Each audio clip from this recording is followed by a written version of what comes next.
Hello and welcome everyone. This is our final lecture in the BRED IGC series on social protection. We are glad for all of you that made it thus far, and we're really grateful to today's lecturers, Arlen Guarin at the World Bank and Juliana Londoño Velez, who is at the University of California, Los Angeles. We are going to have kind of a culmination of what we've talked about in our past lectures, but also specifically kind of an angle on social protection, conflict, and reparations. And we are really excited to learn from Arlen and Juliana today. So, as usual, if you're interested in being a live participant, we'll pick the first 20 or so people. So please raise your hand, after which all kind of feedback and questions will need to go into the Q&A box. We'll have our normal Q&A session at the end, and we'll wrap up from there. So I think I'll hand over to Arlen. Thank you, Caleb. And let me just first confirm that you're seeing the slides. They're passing. Okay, great. And you hear me? Okay, great. Right. Thank you so much, Caleb, Anna, and Emily for organizing. And hi, everyone. It is a pleasure to be here for the last session of one series of sessions that I think have been very insightful. My name is Arlen Guarin. I'm a research economist at the Development Impacts Department at the World Bank, where I co-lead the Fragility, Conflict, and Violence Research Program. And together with Juliana Londoño from UCLA, who will have time to introduce herself when she gives her second session as the second part of today's session, we will be presenting our chapter on social protection, conflict, and reparations, which is part of the upcoming handbook of social protection that for now should be pretty familiar for all of you. And the way in which we will organize today is that I will start by talking about how conflict affects people's lives and what that means for the design and performance of social protection programs in fragile settings. This is an area that, as we will see, is becoming increasingly important, and we will see why throughout the session. And after that, Juliana will continue with the section on reparations and the role within a broader social protection systems. Our goal in this session is basically walk you through the main evidence and the key mechanisms associated to conflict and fragility that help make sense of the performance of social protections in these settings. So let me start with a graph that I think, in a trend that I think and I imagine that most of us find familiar. And this is what this figure helps illustrating. In recent years, conflict has increased, not only in the number of countries that have been affected by conflict, but also in the intensity, the scale, and the persistence of the violence of this conflict. So it's been increasing both on the extensive and the intensive margin. Recent work, actually, including reviews by Marshall Burke and colleagues, points actually to the fact that that this is a trend that is expected to go in the same direction. And with political instability, with climate pressures, this is a trend that is unfortunately likely to keep pushing conflict risk upwards. So the bottom line here is that conflict is becoming more common, it is becoming more prolonged and more complex, and this trend is expected to continue. So this is the broader context in which social protection programs are increasingly operating.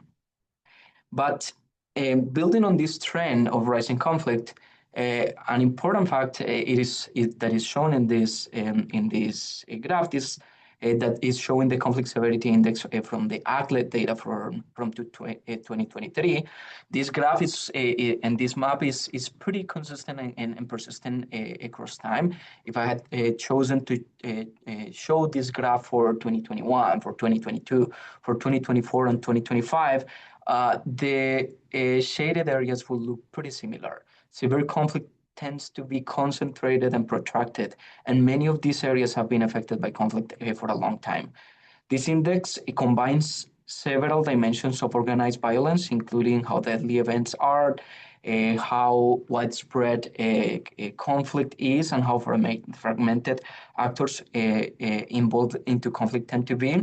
And in this particular case, and in many of the reports and the recent reports that Aglet puts together, the regions in which conflict concentrate tend to be the same. Several countries of sub-Saharan Africa, several countries of Middle East and North Africa, several countries of Southeast Asia, and some countries of Latin America are countries where conflict is persistent, and the type of constraints that this put into service delivery and social protection delivery are and remain a critical aspect of these countries. On the other hand, we have poverty rate.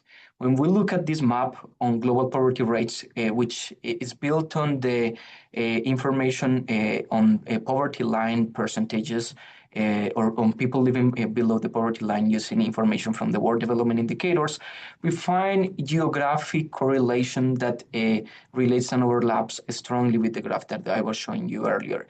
Places where conflict tends to concentrate, where severe conflict tends to be protracted over time, are some of these places are actually places where poverty tends to concentrate. When we take a look at this graph, we see that both on general and relative terms to their subregions, same countries in Latin America, in Sub-Saharan Africa, in Middle East and North Africa, and South Asia that are affected by severe conflict are countries that are also affected by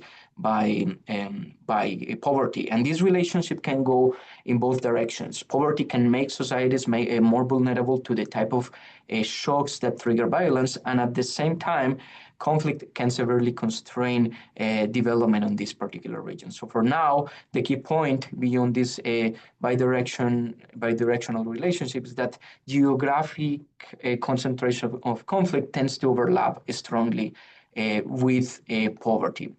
But this is not only an aspect that can be shown and geographically. Geographic patterns only tell a part of the story.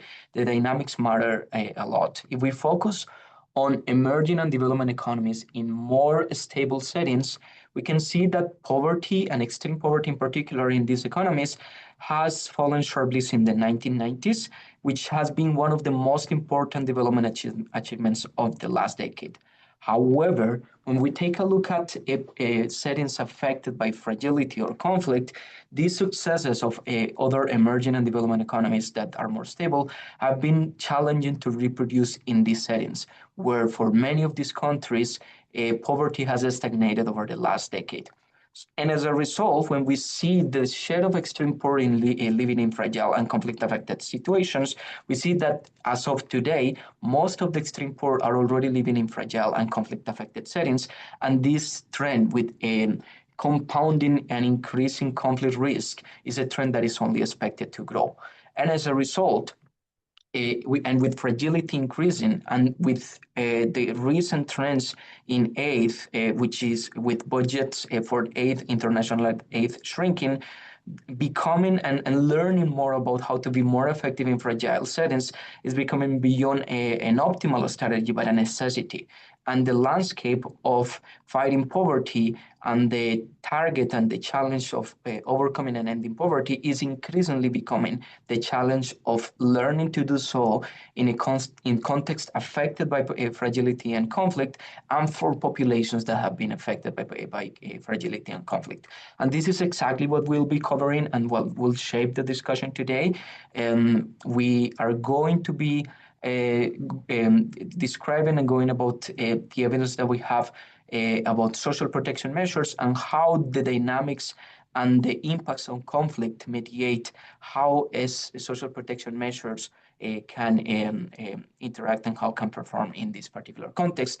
And this highlights the importance on how social protection measures can be important in preventing conflict, protecting the populations that have been affected by conflict, and helping the recovery of these populations that have been affected by these atrocities. So in sum, what we will cover today is more on how these recent trends in conflict affect populations and the relevance and what are the important aspects of these effects in these fragile settings, and how implementing social protection measures in fragile settings poses unique challenges, and how the impacts that conflict has on populations mediates many of the aspects that are related to the performance and the varying impacts that we have on individuals and societies and societies in fragile context. And then Juliana, as I was saying, will jump into reparations, a tangible and victim-centric tool that is part of a broader social protection system and is part of more ambitious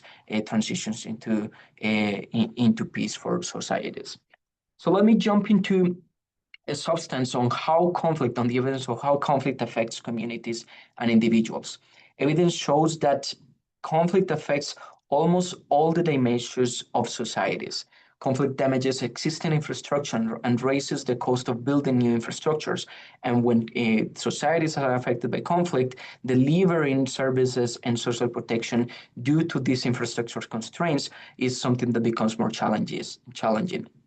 For the market level impacts, conflict increases uncertainty, and the trade-related expenses and distortions associated with conflict are meaningful in this particular context.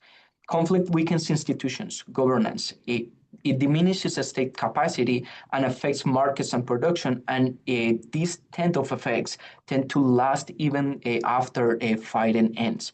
Conflict affects not only the type of multidimensional aspects that poverty affects, but goes beyond that multidimensional impacts and affects both the mind and sides aspects of society, which makes it more difficult for isolated programs or the standard social protection that will target one of these aspects, either a supply or either a demand, that will perform nicely in other contexts, given the multidimensional impacts that conflict has on these societies. These isolated programs tend to perform weakly, as we will see later in the presentation.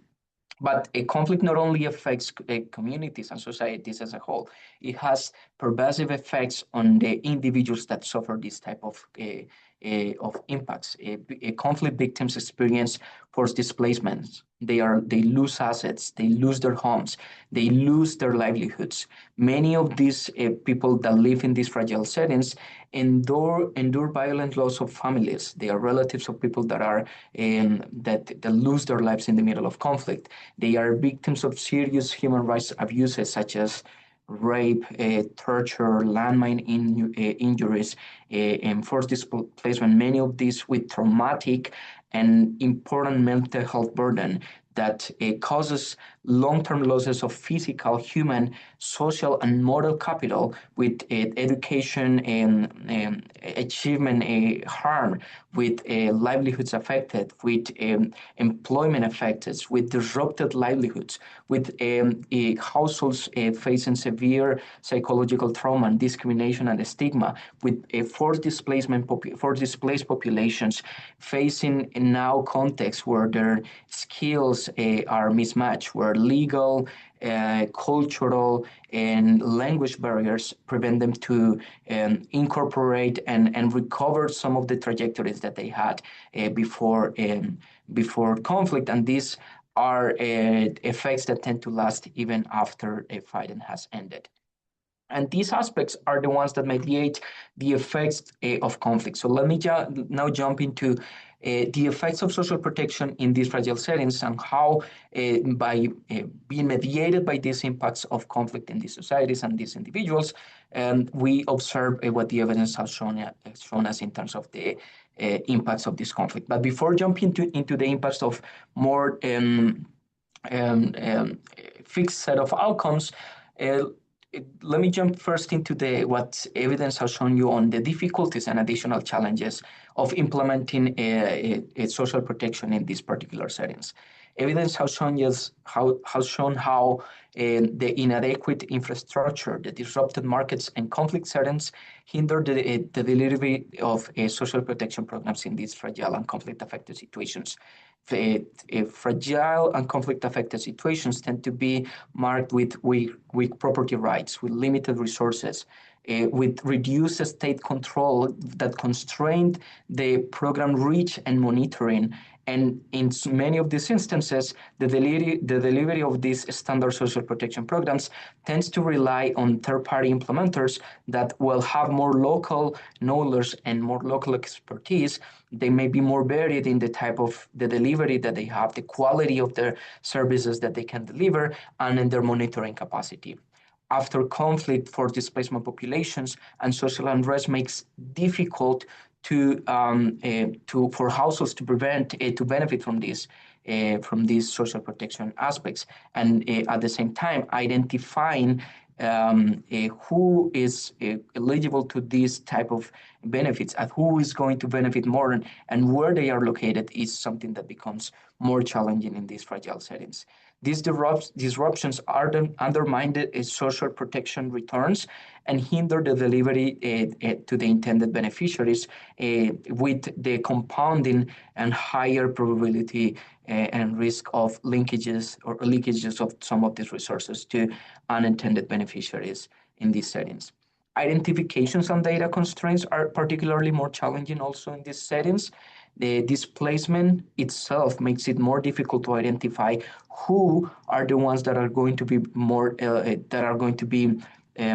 eligible to this type of benefits, and where they are located.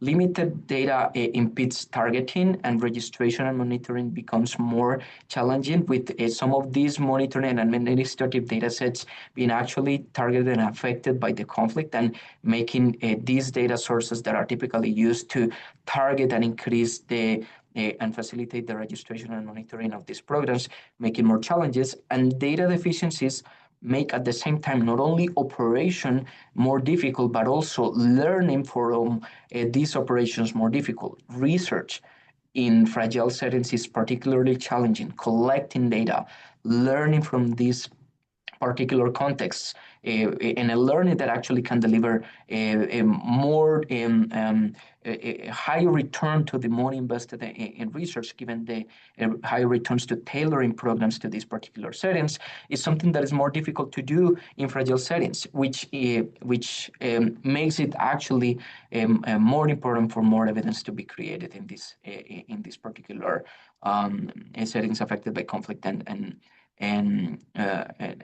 fragility affected populations. And on top of that, since many of the traditional social protections are targeted and used as the primarily targeting toward their level of economic vulnerability, many of the impacts that we know in fragile affected situations come from non-victims or people that have not been affected by fragility. So while we have some evidence on how social protection performs in these settings, actually some of this evidence doesn't come directly from victims of the conflict. And many of these pieces of evidence that we know come from people that have not been affected, or from populations that are more stable within a broader societies that have been affected by conflict and fragility, which highlights the need for more evidence to be generated to be more effective in these settings. Now, jumping into the effectiveness on particular aspects of society, let me start with the interaction between a conflict and social protection, on how a social protection affects conflict. And here, the impacts can go in both directions. Social protection has been documented to reduce the grievances and boost the legitimacy of governments and states by addressing economic grievances. So in that sense, and by increasing information flow, social protection has been documented to increase state capacity and the capacity to counter rebel groups or armed groups at the more local level. However, and at the same time, social protection can insure individuals against negative shocks that can make the fight or the competition around more scarce resource less violent. So by insuring individuals in the presence of climate shocks, social protection has been documented to prevent conflict from starting, and in that way, social protection has been documented to decrease conflict. At the same time, assistance increases the opportunity cost from involvement into violence. And in that sense, social protection has been documented to decrease conflict and prevent conflict from increasing. But at the same time, in social protection programs can provoke a state related or a conflict or armed groups at the local level. When they see that some of this social protection is delivered from states and can be seen as an increase of the state capacity at the local level, sabotage and insurgent activity is something that is been documented to take place. And in that sense, it can be one of the channels through which social protection can actually, especially in the early stages of the delivery, can increase conflict at the local level. So these aspects make it key for how context-specific situations and the dynamics of conflict at the local level make it become relevant and very useful ingredients for how to design social protection programs at the local level in a way that can guide us and help us understand the potential impacts that it can have on conflict. At the same time, one important aspect and one that has been documented throughout these sessions are the impacts of social protection on economic well-being. What we know and what we've seen is that aspects related to traditional types of social protection, like cash transfers, like in-kind transfers, like cash for work programs, or like work opportunities, those programs tend to have strong and sustained effects on settings affected, on more stable settings. However, when we take a look at context affected by fragility, some of these programs have weaker and short-term lived effects, sometimes mediated by the same multidimensional aspects of poverty that we had just documented before. While programs tend to have impacts on the main specific services or activities or vulnerabilities that they target in the short term, these effects tend to be short-lived and they don't last in the long term.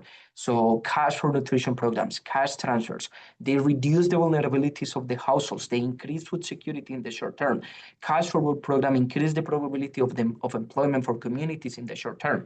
But if they are not accompanied and they are not tailored by other subcomponents that accommodate the other needs that communities affected by fragility suffered, these effects tend to be short-lived, and the relief is only short-lived, and it's usually not enough. At least traditional social protection measures, when not tailored to the needs of the fragile populations, they cannot break intergenerational poverty cycles. On the social cohesion and mental health aspects, evidence is more varied. It's been documented that cash transfers can actually build social capital and reduce the marginalization level, but it also can highlight group differences, especially when they are targeted to one specific subgroup of the population. This can create tension and can affect local cohesion at the local level. So how they are delivered and how these assistance is perceived by the local populations can have important impacts on social cohesion.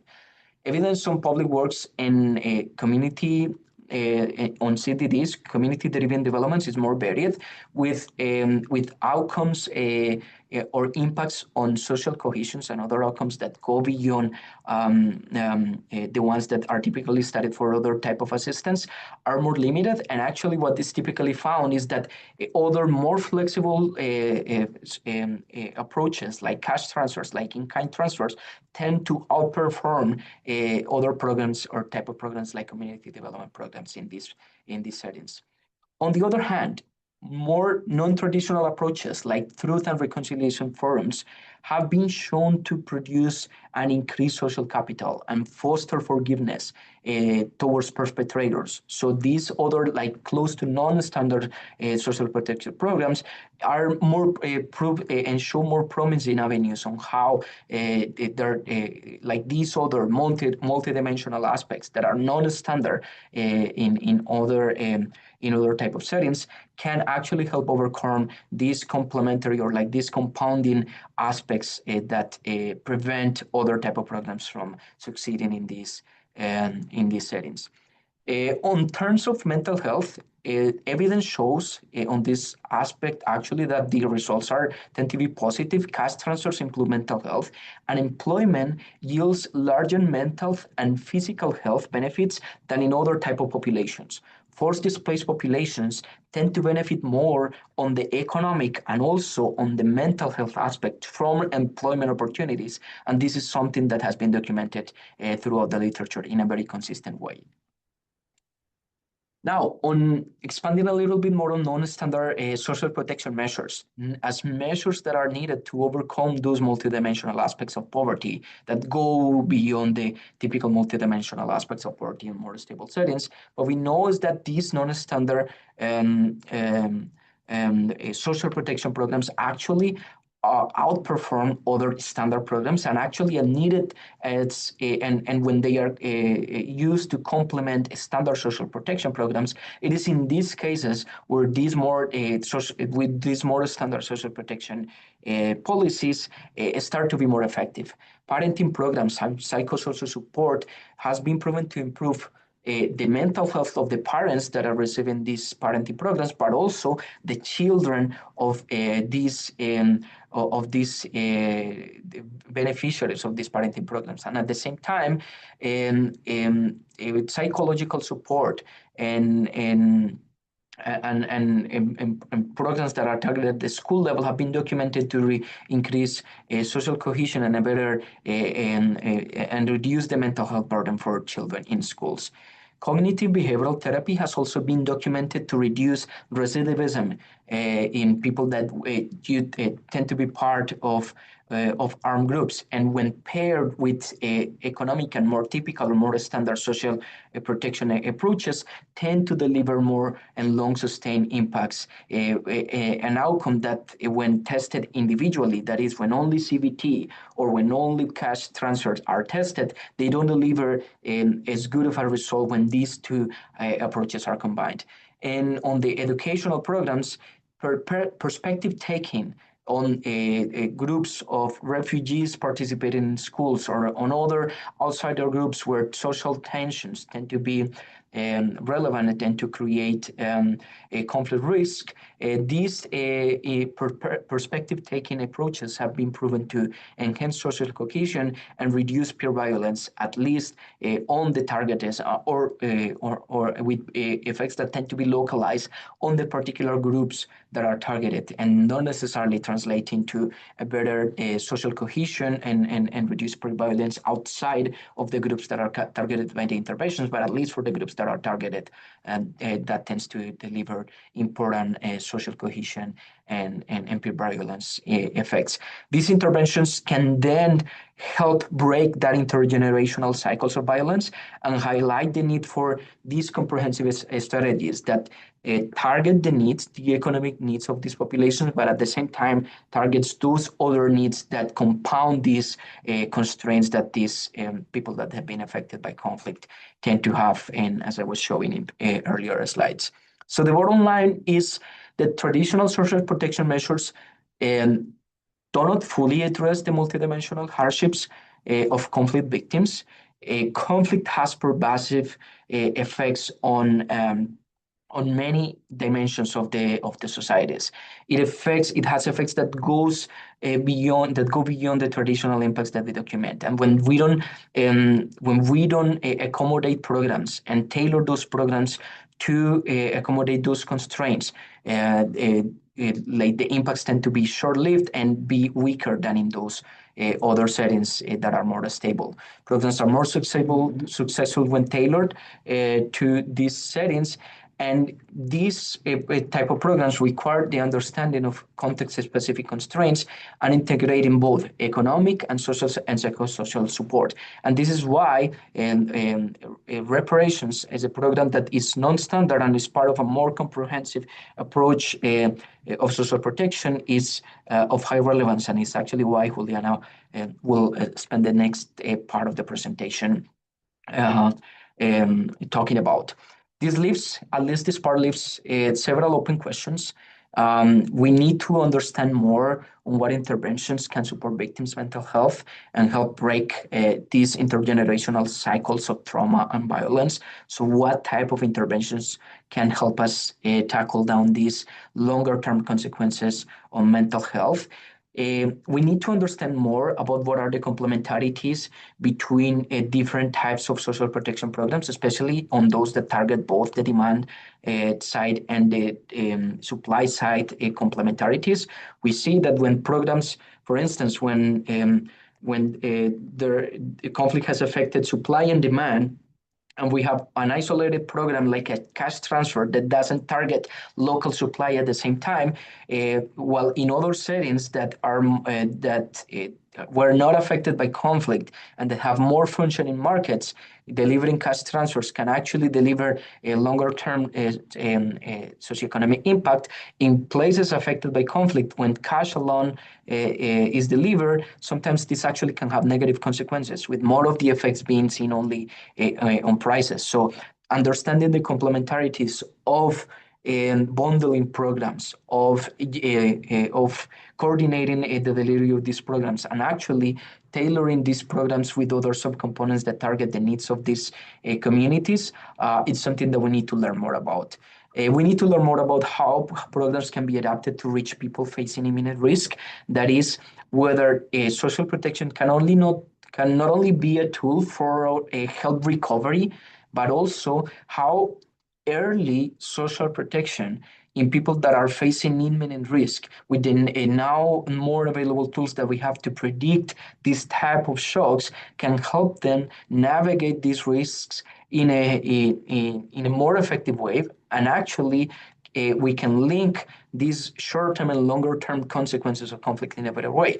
If social protection can be actually used to prevent victimizations from happening, this will act in both senses. It will target the short-term needs and vulnerabilities and economic vulnerabilities, and this will prevent welfare losses that will make a household and will help households to recover on their own and facilitate and improve the performance of social protection in the longer term. We also need to learn more about how programs can be designed to mitigate the tensions between the recipients, and we need to learn more on how reconciliation process and related interventions can be structured in a way that can help reduce the psychological cost and psychological burden, and can support the recovery of the victims and the people affected by this fragility. And with that, I'll give the floor to Juliana, who will talk about reparations. Thank you, Arlen. Hi, everyone. So, Arlen, I'm thinking that I'm going to share my slides. That way you have the space to address all the questions. There's a lot of questions. Okay, so here we go.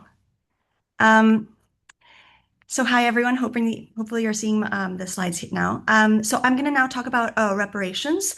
I'm going to first describe, what is a reparation, what are the principles of reparations, and how there can be tensions on what are the different goals that reparation might have, and how the concept of transformation can alleviate some of these tensions and address some of the practical challenges. Then we'll discuss what are these logistical, moral, and political challenges that are very specific to reparations that are done in these settings. And then we're going to review what the evidence on what reparations do for victims. So with that, let me now start. So if you think of reparation, typically the examples that you'll have in mind, these are, reparations programs have been implemented in many countries, over 30 countries worldwide. But, typical example, kind of the seminal examples that come up are Germany's reparation to Holocaust survivors, reparations that the US has done either to Native Americans or to Japanese Americans that were interned during the Second World War. South Africa also had reparations in its transition post-apartheid. And a lot of conflict settings and post-conflict settings have implemented reparation programs as part of their transition into peace. This includes countries like Colombia or Cote d'Ivoire, Guatemala, East Timor, Sierra Leone, Peru, El Salvador, and many countries in different regions in the world. There's also countries that have implemented reparation programs as part of its transition into post-authoritarian regimes. This includes just in Latin America, countries like Argentina, Brazil, and Chile have implemented reparation programs. And so let's discuss why we're talking about reparations in a lecture on social protection. And this is because reparations are very close in form to general assistance measures. And in fact, they can interact with assistance and social protection measures precisely to promote social justice and to promote broader development goals. In their small, narrowest definition, what reparations try to do is to acknowledge and address the harms that are caused either directly by the state or indirectly by the failure of the state to prevent atrocities. And so this is important because here, unlike typical assistance measures, reparations are meant to address a victim's harms and not their needs.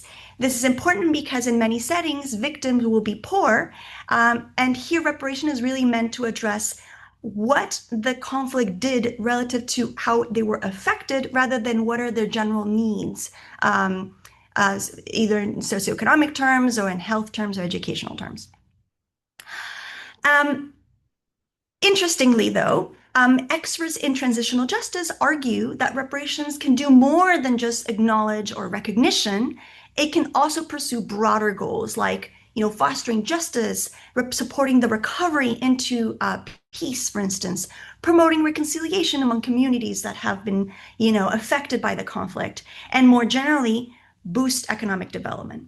And so what we're going to do is try and look at that. So let me first describe what are the basic principles of reparation, what are the tensions that can come up, and how the concept of transformation helps alleviate some of those tensions.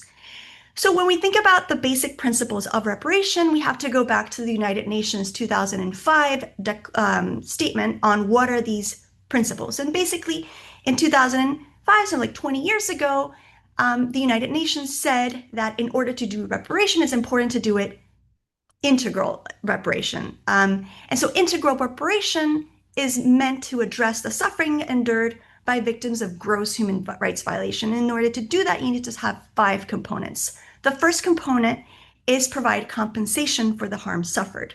And so, you can monetize what are the physical or mental health costs of the human rights violation. What are the lost job opportunities, for instance, that occurred as a result, let's say, being kidnapped? What are the material or moral damages that occurred as a result of the human rights violation and any legal expenses? And so the idea is that you're going to compensate for this. There can be monetary compensation or non-monetary compensation. It can be done to individuals or it can be done to communities. We'll discuss a little bit more about that. The second important principle is really the principle of restitution. Thinking about the importance of reparation in restoring victims to their condition pre-violation. You want to make sure that victims goes back to the condition that happened before the human rights violation. And so this includes any, property, restoring property, restoring their legal rights, restoring their access to their homes and their lands. The third important basic principle is that of rehabilitation. You want to make sure that victims have psychological care. They have been affected psychologically, physically by the conflict. You want to cover all that medical care, provide social support for this rehabilitation. The fourth important basic principle is that of satisfaction. You want to not only have measures that put a halt on the ongoing violations, but can also help address truth. So there typically are truth commissions to understand what happened, to locate missing persons. That's going to be very important for satisfaction measures, to issue public apologies and conduct commemorating events or some kind of commemoration of this atrocity. And the fifth and last one is there has to be a guarantee of non-repetition. So what are specific actions that you take to prevent a future violation? And so these are really the five important principles to effective reparation. However, you can imagine then that reparation or integral reparation defined as I just did is going to be straightforward when you're addressing isolated human rights violations. But it's going to become a lot more complex when you're thinking about reparations in a context that has had a large-scale violation of human rights in context where that's a large-scale, widespread conflict, or there's been an authoritarian regime.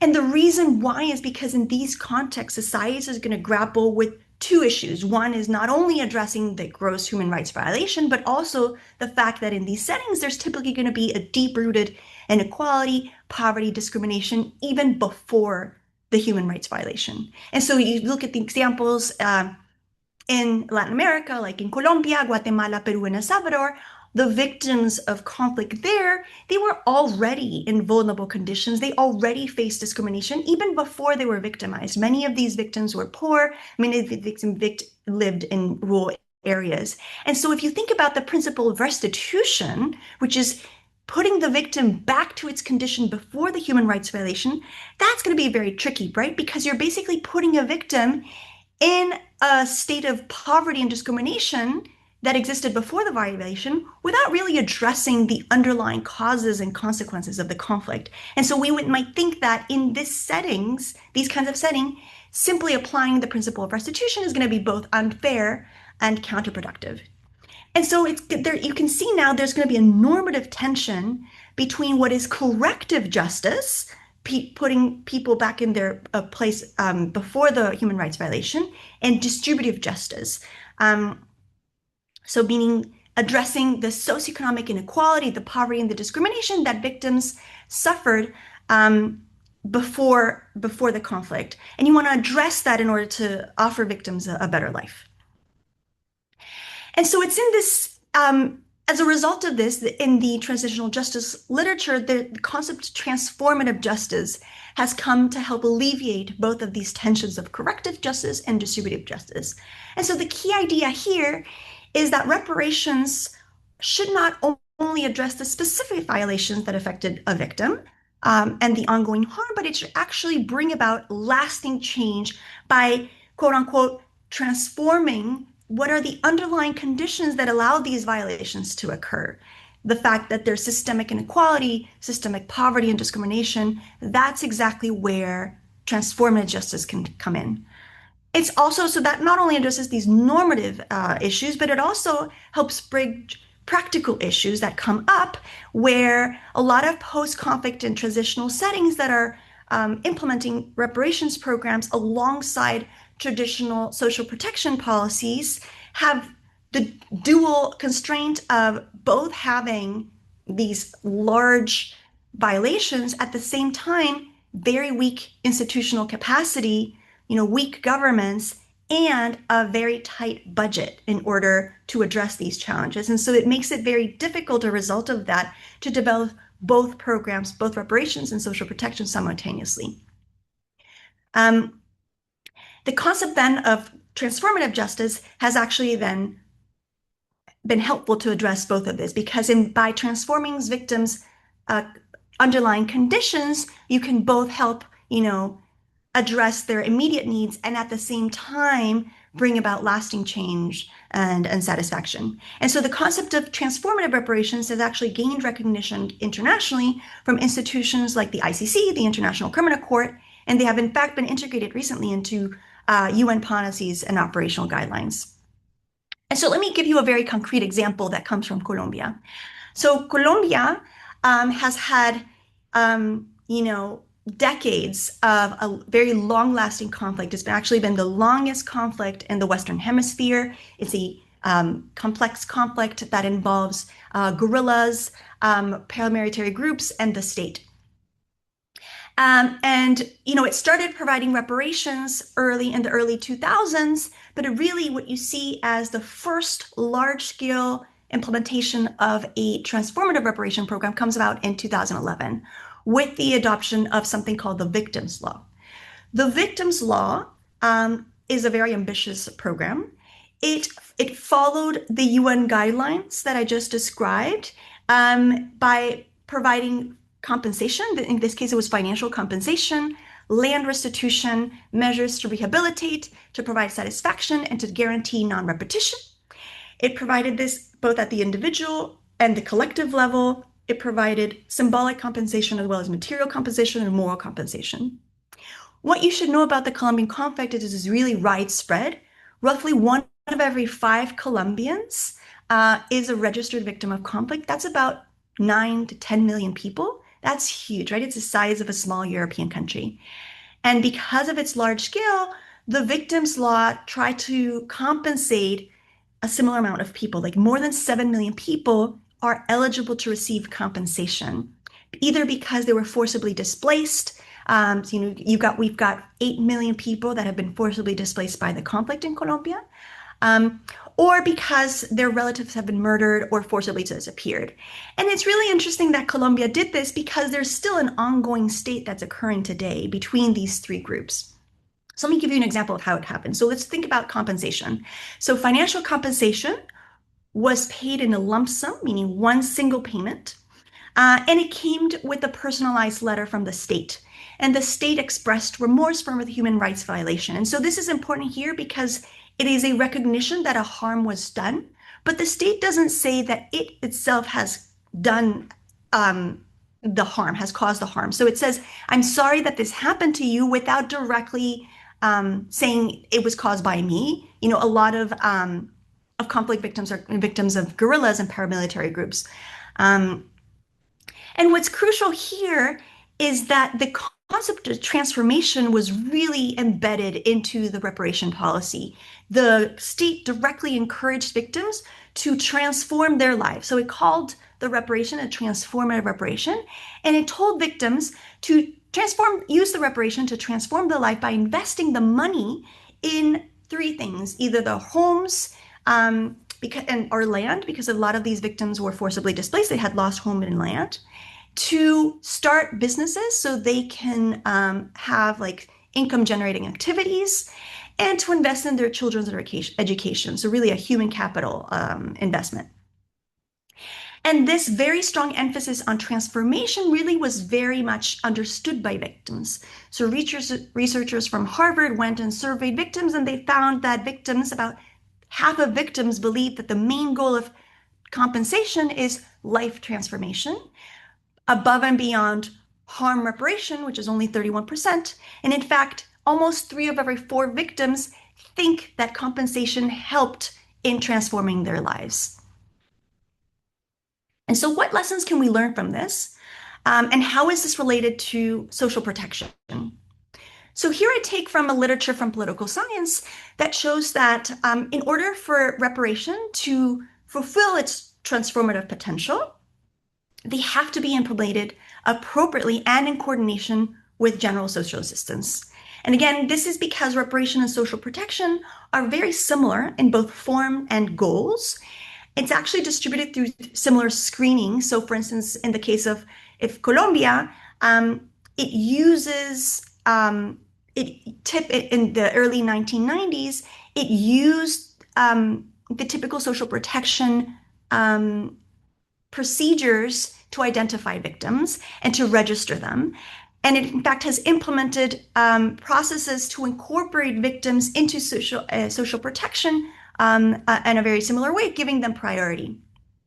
And so, for instance, here you see where the concept of transformation affects the way that Colombia has implemented assistance.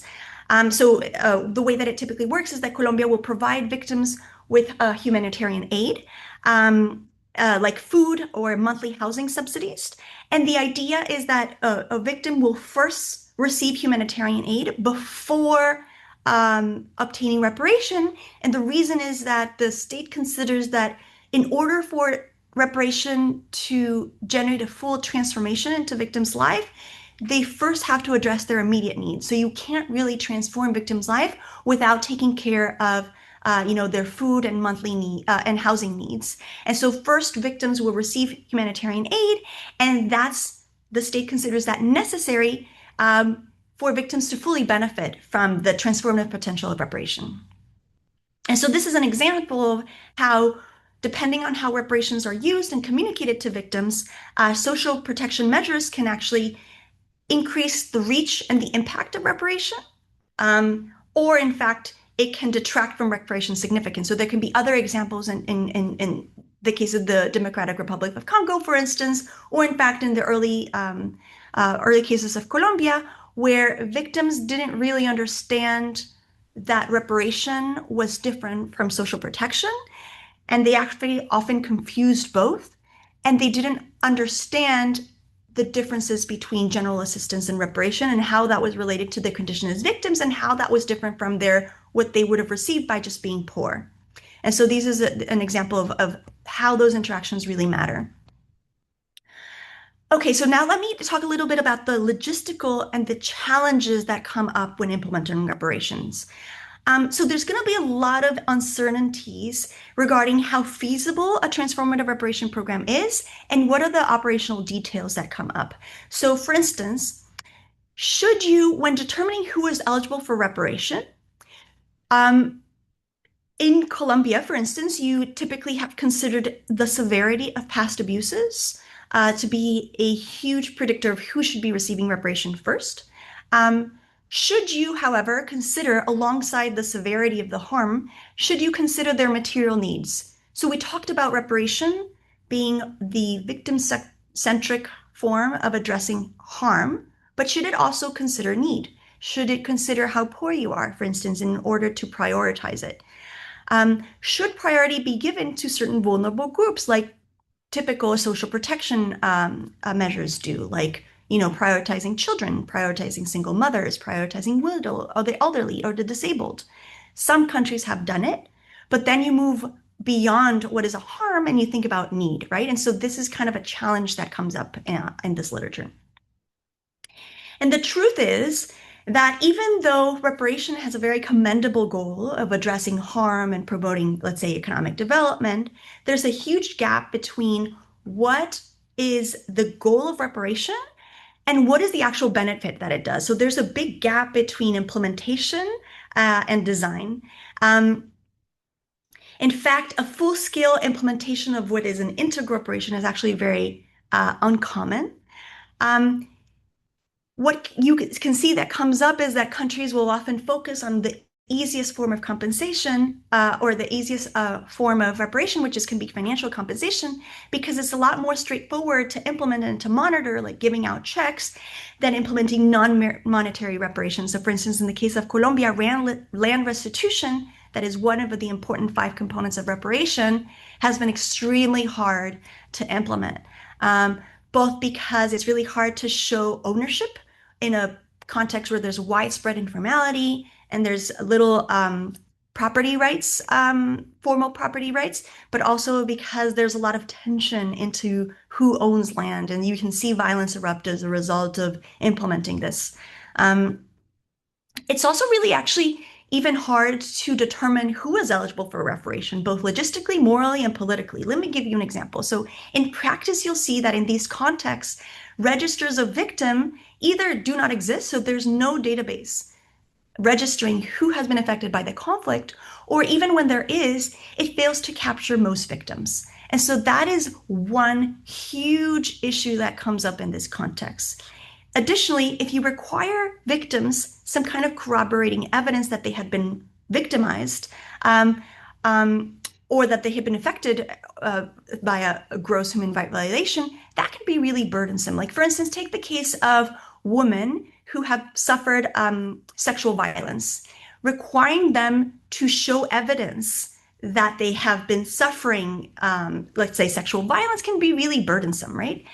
Or in fact, it can outright exclude those that do not have supporting documentation. And so it comes up in this literature that the state is actually victimizing victims twice, one by failing to protect them, and second by requiring a lot of documentation that is burdensome. It can actually be the case that the stigma of the gross human rights violation, for instance, in the case of sexual violence, can actually discourage victims from coming forward altogether. It's also the case that recognizing victims in what is the aftermath of mass violence can be very morally contentious and politically contentious, because who is a victim can be subject to a conflicting kind of narrative. Take the case, for instance, of Chile and Argentina. In these two cases, the state provided reparation very selectively to only certain victims of military dictatorship. And so, for instance, in the case of Chile, it was somewhere between the 5 to 10,000 people who received reparation, but you can think that the people who were affected by the authoritarian regime was much, much larger. In the case of Peru, for instance, there were concerns that if you included former insurgents as part of those who would deserve reparation, well, that actually affected people's support for reparations because those were deemed of unfair. So you can see conflicts and tensions rising in like who is a fair victim and who should we be repairing. That also came up in the case of Colombia, where there were discussions about, child soldiers being victims of the conflict, even though themselves they could have perpetrated several gross human rights violations. And it came up again. It has come up persistently, these kind of political and moral tensions. You can see then that unlike typical social protection measures, reparations are really politically contested. Governments will often argue that reparations have a very high cost and that we should really focus on promoting economic development rather than looking past and addressing reparations. And so it's actually kind of interesting that some low and middle income countries have prioritized reparations, like you can think of South Africa and Sierra Leone as examples, but very few of them have actually implemented comprehensive reparations as part of its transitional justice processes. And in fact, even when they do, many are unable to follow through on their promise. And so that's why, in practice, most victims worldwide had not and have not received reparations within their lifetime. And so in the end, it happens that whether or not reparations are deemed affordable, feasible, and urgent depends a lot on political priorities. And so maybe we might think that making the case for reparation is going to be affected by what is the evidence that reparation can have. And so let me now turn to that in the last few minutes I have. So what is the evidence that we have that reparations can do for victims? And here there really is few evidence. A lot of these literature focuses on what are the desired outcomes rather than what the actual impact is. To bridge this gap, you see a lot of people from, psychology and political science and sociologists that have gone ahead and researched how victims perceive reparation and what have been their experiences with reparation. And they have different methodologies than economists traditionally use. They have interviews, focus groups, mainly qualitative fieldwork. That has limitations in the sense of, self-reports are subject to non-random non-response. There can be issues in terms of recall, social desirability bias, and other effects that make it really difficult to assess causality.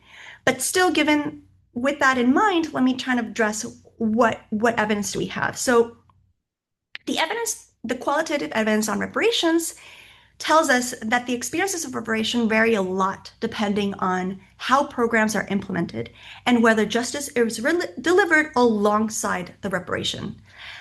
So in terms of attitudes toward compensation, one surprising thing or you might think it's surprising, is that victims often describe their first emotion when receiving reparation not as a happy one, but one of sadness. It can actually be a very emotionally challenging and distressing event to receive a reparation because it reminds victims of that human rights violation. It can have a conflicting emotion, like the idea of receiving money by having your children murdered or your parents murdered can be very conflicted, right? And most victims don't actually feel repaired. It's really hard to repair the loss of a loved one. And so the literature then says that really severe human rights violation can't really ever be fully undone. And so as a result of that, reparations can never fully compensate victims. In that case, reparations can mainly serve what is a symbolic function rather than a material one. In terms of recognition, reparations do help acknowledge harm. So in the case of Colombia, more than half of compensated victims stated that reparations help them feel recognized. But reparations are never perceived as purely delivering justice. So 2/3 of victims told researchers, in fact, that compensation did not bring justice. And in fact, in other settings like in Argentina or in Morocco, when reparations weren't integrated into a comprehensive justice policy, victims viewed reparations, in fact, as blood money, of money in order to silence them. And so, in fact, you can see that many of them, like for instance in Argentina, the mothers of the Plaza de Mayo, in fact, rejected outright compensation, saying that this is not what they want. In terms of promoting trust and reconciliation, in fact, it has come up in the chat that reparations actually exacerbate existing tensions, like why are you compensating this person and not me? Who should be repaired first can actually something be very tense. And so, in fact, one thing that can help promote justice or promote trust and reconciliation more than reparation is actually recognition from perpetrators. Receiving apology matters a lot. It turns out also that a poor implementation of a reparation program can actually amplify the resentment toward the state. And that's the case what happened in Peru and Sierra Leone, where the victim said, you're actually victimizing me more than once here because you're not delivering what I need. The last evidence that I want to talk about is what it does to victim socioeconomic conditions, because indeed I've mentioned that one component of reparation is financial compensation. So that's the money that victims are receiving. And here the impact on socioeconomic conditions can vary a lot depending on how much money they're receiving and what are victims' baseline condition, like were they poor to begin with or not. So in the cases of Sierra Leone, Peru, Timor-Leste, Bosnia, and Herzegovina, the compensation amount was very small. It was less than $200. And then you can imagine that if you're getting $200 or less, it's really going to provide a very short-term relief, but it's not going to affect victims' living conditions overall. Whereas larger reparation programs like what happened in Colombia or what happened in Argentina, it can help victims transform their lives. It can help them purchase homes. And here I want to end by summarizing what Adrian and I, with our colleague Christian Pozo, have found for what is the effect of reparation, where we're going to be evaluating Colombia's reparation program that has been, one of the largest programs implemented worldwide. And what we do to identify causal effects is to leverage the fact that the policy was rolled out over time and that the timing of reparation was unexpected by victims. And so what we do is we link different administrative data sets to understand what is the impact that reparations have on various measures of well-being. And we find basically that reparations, which again is this case was a large lump sum of money, had a very positive and lasting impact on the well-being of both victims and their families. We see improvements in both their living conditions, their job quality, and their likelihood that they have businesses and that those businesses remain active and survive. We see impacts in terms of their consumption, their ownership of land and homes. We see improvements in their health outcomes and a reduced reliance on healthcare services. We also see that victims use reparation to invest in their children's human capital. These children display higher test scores. They have a higher likelihood of attending college. And so we find in this paper that reparations really yield a long-term economic benefit. And in fact, they can be quite cost beneficial for the state. And so the bottom line, and I think I'm a little over time, is that we find that victims' views on reparation are very complex. They are varied. They depend on contextual features and program design. They can provide recognition and improve victim socioeconomic outcomes. But if we judge reparations on whether they provide healing, justice, and reconciliation, then the evidence is not that strong. In fact, very poorly implemented programs may have little or even harmful impact on these margins. And so key is that integral reparation is very important, but it is very rare in practice. And so we think that given the high stakes that are involved, more research on designing and implementing reparation programs is really important, especially given the fact that many of these programs are implemented in places where there's widespread poverty and limited budget to implement this alongside general social protection measures. I leave some open questions, like what is the causal effect of reparation on these non-socioeconomic outcomes? We really have very little evidence there. How can we design reparation alongside traditional social protection measures to catalyze a development boost? How should be integrated to promote synergies, comparing financial compensation with other measures like especially psychosocial support, help improve outcomes for victims and their families. And I end with that, and I'm sorry I'm a bit over time, but then again, very happy to take questions now.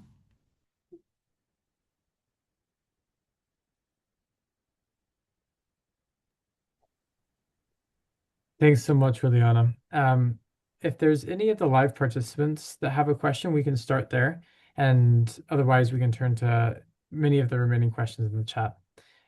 Christian, do you want to start? Just briefly say your name and then your question, and we can save room for as many questions as we can. Yeah. Thank you very much. Thank you very much for the good recap. So now I will have a question like, in order to repair social protection shocks at household level or home level, which also will have like a spillover or some effects to the macro level, like a national level, how can socio-economic conflicts be handled in short or long term? Because, if the conflicts are at home level, they keep also having the negative effect on the organizational level, even to the national level. Thank you very much.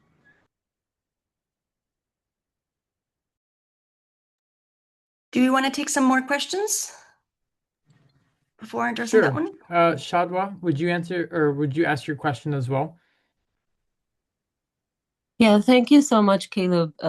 My question is on conflict. So I was thinking about, can conflict risks, something like water stressors and scarcity, especially in agriculture settings, be reliably predicted using administrative data, mobility data?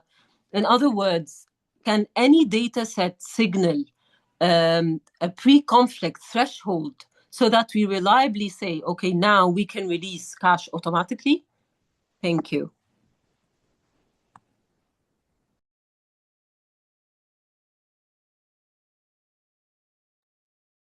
Great. Let's start with those two, and then we can turn to the chat after that. I can go with the second one. I think that, yeah, this is a very interesting aspect that I think now and in the future will become increasingly important, how we can predict and how can we use the different ways of processing data and information and live information to have a better targeting and a more timely targeting of this type of assistance. There is one point that is very sensitive, that is predicting conflict, and how we do it and who we share this information to start with is something that is very critical and sensitive just by the nature of conflict prediction and how it can be. But there are efforts that have been made on how we can predict at least those instances of food security crisis or aspects related to conflict or insecurity that can put a big burden on the populations that are going to receive it, and how we can create what is called adaptive social protection, measures of social protection that arrive before the crisis take place. And what I can tell you, and actually this is part of an ongoing piece of work that we are conducting in Peru, and this actually solves in touches of one of the questions that was on the chat, that preventing and acting on the vulnerabilities while emergencies are taking place is actually something that could be more important in the short term than tackling the consequences of conflict. So if you deliver assistance for people, for instance, when they are in the middle of their path, where you deliver assistance to migrants while they're in transit, this assistance can actually help them navigate more easily this transit avoid riskier paths and prevent further violent, further victimizations from taking place, and can actually be a way in which humanitarian assistance can be both short-term effective in the way that it prevents victimizations and it tackles down the vulnerabilities in the short term, but also prevents longer-term consequences of conflict. So I do think that is a promising avenue, and there is work ongoing both from the operational side, but also on the learning side on how we can be more effective on those senses. Yeah. Willie, do you want to take the first one? Yes, I think if I understood correctly, it was about spillovers and the fact that conflict itself can have an impact on the way that social protection measures are implemented and the negative spillovers it can have. I think if I understood correctly. And so I agree. I mean, the problem with conflict is that it makes implementing social protection that much harder. It makes it hard to identify people, to track people. In the case of, for instance, Colombia and places where there is forced displacement, people are literally very hard to track because they have been forcibly displaced from their homes. So even identifying where to reach them for help is very hard. But one case that's happened in the case of Colombia is they use social protection measures to try and identify these people. And so, for instance, what you do is if you are forcibly displaced from one place to the next, you will try to re-register in that new place when you arrive. But that suddenly makes the challenge much harder. It also generates widespread uncertainty. So it's really hard to implement typical social protection in a context with widespread uncertainty. And when you have a lot of health issues caused by the conflict itself, and so that social protection becomes, the providing healthcare becomes so much harder. And so, no, I agree. I'm not 100% sure I'm answering the question, but please let me know. No, I think that was great. Thank you. And I see that we have another question here from one of the panelists. Carolina, would you like to ask your question? Hi, thanks. Yeah, I have two related questions. The first one, you mentioned a lot of the implementation challenges of the peace agreement in Colombia, targeting the land restitution and the budget constraints, etc. Do you think there is anything that they could have done or they should be doing differently to implement it better and to, cover and to make everyone feel transformed? And the second one is, can you speak a little bit on like psychological or mental health reparations in Colombia? Thanks. So, Adeline, do you want to take? I can take a crack at it, and then you can complement. So I think the case of Colombia is one where the ambition and the desired outcomes were very commendable. It has a huge task of repairing, more than 7 million people. And I think what we know is that the concept of transformation was really key, and that victims viewed it as such. There are a lot of challenges. Implementing, the easiest way to implement, the easiest form of reparation to implement is actually the financial compensation. The land restitution, as you said, has been extremely contentious, not only because it involves very many different government agencies, but the conflict is still ongoing. And so I would say, what can the government do better is address the underlying conflict, which, as we know, in recent years has gotten worse. And so it's really hard to say that you're providing reparation in a post-conflict state when you're actually not entirely post-conflict. And so it's hard to do that when you've got an ever-increasing number of victims that is increasing by the day. In terms of mental health, the government is providing victims with psychosocial support. What I've understood is that these are sessions that victims take with therapists that are specialized in conflict. And I am not aware of evaluations on how much it has helped or not, but Adeline can help complement my answer. Yeah, no, I think you covered pretty well.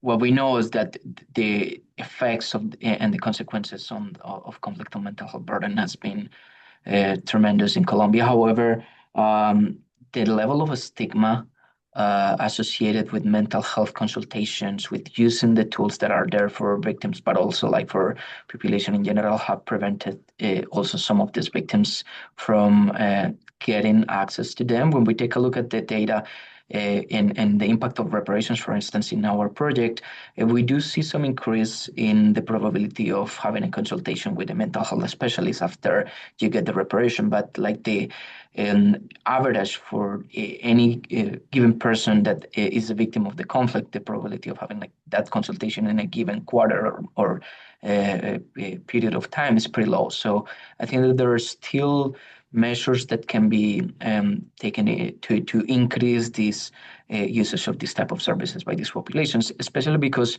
as some of these evidence has shown in Colombia, like aspects like parenting support, there's a project by one of our colleagues, Andres Moya, that is called Semillas de Apego, that targets parents that were victims of the conflict, and it's been shown to have like really meaningful and significant effects, not only on the parents that receive the support, but also on the mental health of the children. So there's space for improvement is there. I think that the take up of some of these policies and the implementation expansion is something that's still do. Beautiful. Thanks. Let's shift to the chat. I want to give Arlen, Juliana, if there are any questions that have stuck out to you, let's start there. Otherwise, I can pick a few out. Is that okay? Maybe I'll start there. Okay. There was a question on reparations for victims of sexual violence, particularly when it's systemic in nature. And if you have any ideas of frameworks of justice used for these specific types of victims. And then there's a second question that we can go to after around how to mitigate potential tension between people who receive reparations within a community when one part of the community receives it and the other does not, but they are in the same socioeconomic group, maybe live in the same area, and potential bad feelings or rivalry perhaps that comes out of that. Yeah. So I can address these quickly, and then Adlan, you can complement. So the one on women and sexual violence, it's actually really interesting because that's exactly the case where transformative reparation has kind of come up. The idea being that women are ex ante, even before the human rights violation, they were already in a state of discrimination. And the concept of transformative reparations tries to do something about that. I think that's a very commendable goal, but thinking that, reparation itself is going to change the status of women is kind of very ambitious. And so these are kind of tensions that can come up. In terms of the tensions that have come up when different communities, here's one example that comes up in Colombia, which is the setting that we most know. The conflict in Colombia has transformed a lot over the years. So, there's victims of guerrilla groups. The guerrilla groups, after the peace agreement, transformed some of them, and the paramilitary groups also transformed. Some of them became, urban, illegal armed groups as well, even though they're not technically paramilitaries because they've been, incorporated into civilian life. But they have still caused crimes and gross human rights violation. And so it came up in the court that one victim says, well, I've been affected by the conflict. The person who victimized me used to be a paramilitary member, but he victimized me after he was no longer part of the paramilitary group. I'm still affected by it. What can I do? That case went all the way up to the Constitutional Court, who then expanded the definition of victimhood to incorporate victims of these new armed groups as the conflict is still ongoing. And so these are examples of how there can be tensions. And indeed, that's one of the cases that comes up a lot in not only in the Colombia case, but a lot of other settings where there's so many victims and the ability of the state or whoever is providing the reparation to repair all of them is limited. In the case of Colombia, there's more than 7 million victims who are eligible, and only 1% of them is getting a reparation per year. So at this rate, Colombia will not be able to repair all victims, and that generates a lot of distress among the communities. I think that we can move on to the next questions.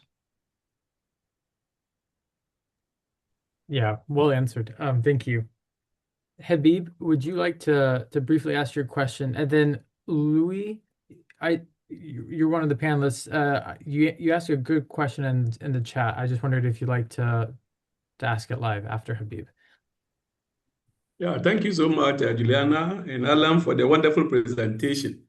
My question is to Juliana, somebody from UCLGA. Looking at the challenges that the state government, for instance, particularly those from Sub-Saharan Africa, are facing when it comes to reparation. Is it possible we can use a decentralized cooperation approach under the North-South, South-South cooperation to engage our state government so that they can make adequate budgets allocation for reparation in sort of general social protection? In that, for instance, I'm from Ghana. You realize that during flooding, for instance, last year there was dry spell, and the immediate support that the government supported the farmers, it has to do with blanket, food, instead of going to the immediate needs that has to do with farms. And so I wanted you to look at how best somebody from local government sector, we can come in to see how best we can support the state government to prepare, make adequate budget for relief items or any other support that will go a long way to support them. That is long-term and in sort of short, general social protection support. Thank you so much. So that's exactly kind of the tensions that have come up. Indeed, that victims of conflict have immediate needs that the state is responsible or should be responsible for helping alleviate. But in doing so, that doesn't necessarily mean reparation and providing long-term transformation, if that's what you're ultimately after. And in doing so, I think we can just look to past examples. In the case of Colombia or in Argentina, you see that how you handle the reparation, the provision of it, the framing, I think matters a lot. And I think what you're pointing is true, which is you can't provide long-term transformation without addressing victims' immediate needs first.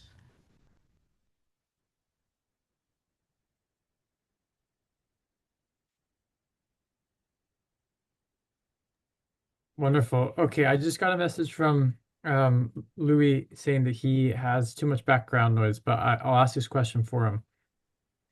He says, thanks so much for the excellent presentation. In fragile states, data is often scarce and victim registries are incomplete.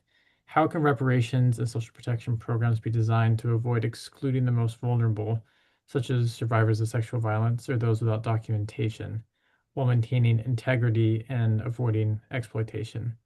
So if you want to talk generally just about how difficult data is in this type of research and any advice that you would have.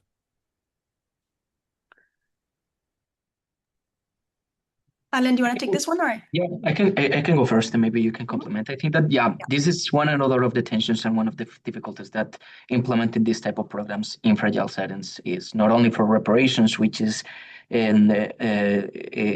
a more unique effort, but for social protection in general, identifying not only who is eligible and who should be subject to receive these programs, but also where they are located is a challenge, and it's something that hopefully with the more modern terms of identifying information from satellite data, identifying information from phone data, it's something that is going to be more easier. But I think that in terms of programs like reparations and as Juliana was mentioning, one critical aspect is that identifying and using different opportunities to collect this information throughout the social protection delivery pipeline is very critical, such that when these opportunities arise, when like this discussion of who should be eligible to receive them, a good piece of information or like good pieces of information have already been collected.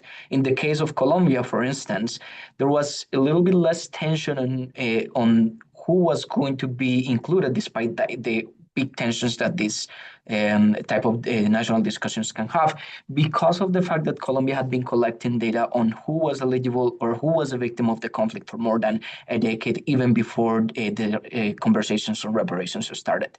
Since 1997, with the forced displacement crisis, the government started collecting information on victimizations types, on where people was being victimized, where they were moving to, the household structure, age of the people that were part of these households, identification. And I think those are critical aspects that are going to help in moving forward, like the identification and the targeting of this type of policies.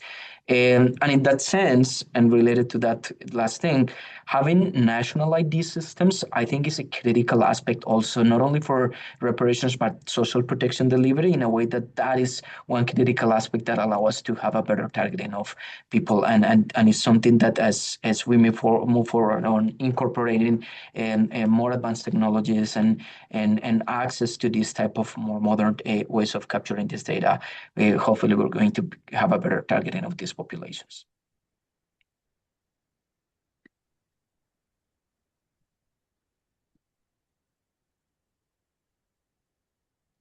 Juliana, did you want to add anything, or should we move on? No, I think Alan did an excellent job. Okay. Are there any last points that you guys would like to touch on? Any questions that you saw?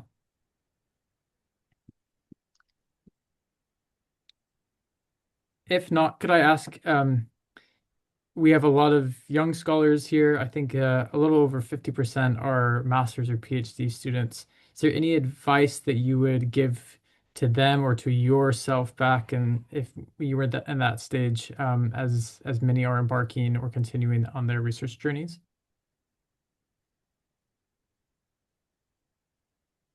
I think I think the advice that I would give is to dig within yourself to understand what is it that motivates you? What is it that you find the most interesting? And look for projects where you feel there is a purpose and a meaning behind what you do.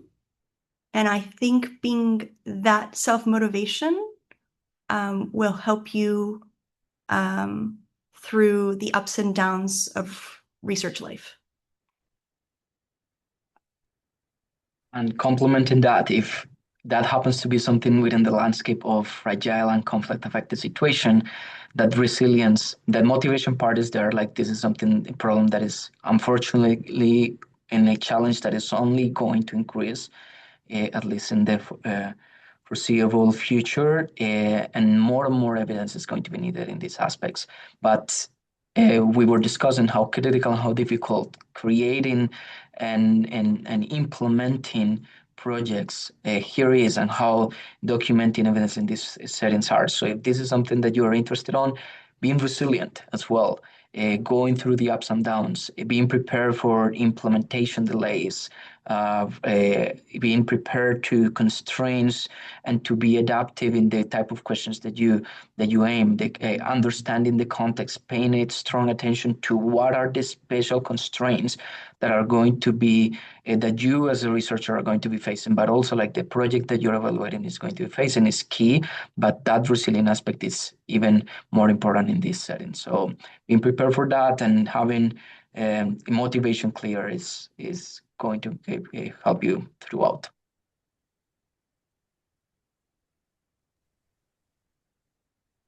That's really good advice. I think on both fronts.